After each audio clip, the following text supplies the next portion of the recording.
So this week I've got The Meg and Christopher Robin, and we'll start with The Meg. And objectively speaking, I acknowledge that this is not a good movie, but I have a weird soft spot in my heart for these weird monster movies, especially like the shark ones and the, if it's a sharktopus, even better. If there's a tornado of sharks, even better. And so The Meg is basically if you took a SyFy Channel original movie, gave it like a stupid amount of Chinese money, and gave it Jason Statham. So the dream. It's the dream. And the basic premise is Jason Statham's our action hero. There's this research facility in the waters of China, which is, of course, I believe this is based on a book. And of course, I'm pretty sure it doesn't take place in China in this, but when Chinese money's funding it, guess where your movie's going to be set? Skyscraper. Rainn Wilson plays an eccentric billionaire who somehow funds this adventure. There's a pretty decent cast in it. I always appreciate when there's an Asian cast and there's multiple people. Li Bingbing is in it. Masi Oka is representing. Winston Chao is there. And then, Cliff Curtis, who's, I believe, from New Zealand. And then we've got Ruby Rose, Jessica McNamee, and Robert Taylor and Paige Kennedy all kind of rounding out the cast. And look, this is not Shakespeare. This is The Meg.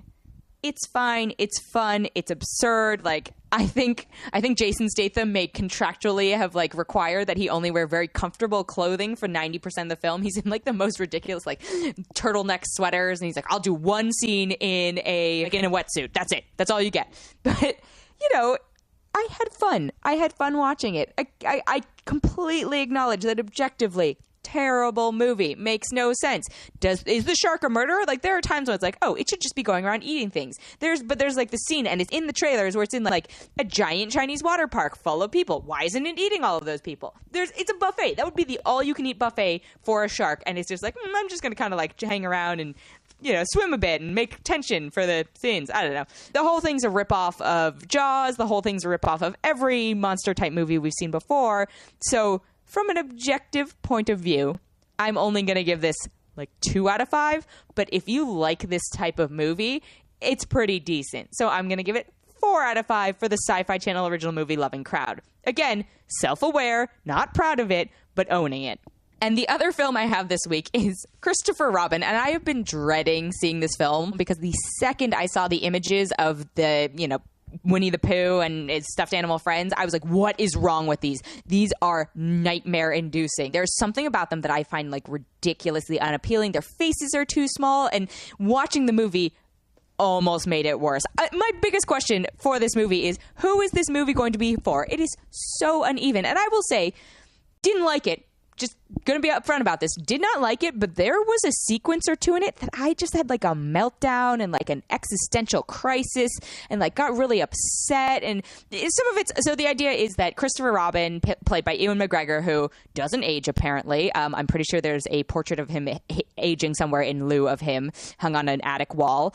But Ewan McGregor plays Christopher Robin from the children's books that we all knew, who was the son of A.A. Milne, all grown up. And he's forgotten about the 100 Acre Wood, and he's forgotten about Pooh Bear and Piglet and Kanga and Owl and Rabbit and Eeyore. And, it was sad. Even though the design of the characters was awful, it was sad. I think it's because they were maybe facing away and looking forlorn. So that had me real messed up, really messed up. But my problem is all the characters have cold, dead eyes. They have button eyes. And I was like, this is so nightmare inducing. And they don't blink. So this is my big thing. They don't blink, and they smile, but the smile doesn't reach their eyes because they chose not to animate the eyes, except for they'll close them to go to sleep, which is very confusing to me. So it's okay, why are you unwilling to have them blink or have them emote through their eyes, but you're willing to have them close so they have eyelids. They have eyelids. I know this is a weird sticking point, but it makes it really creepy and uncanny. So anyway, Christopher Robin's an absentee father to his daughter. Haley Atwell plays his wife. He's always at work. He's always busy. He's forgotten about his friends.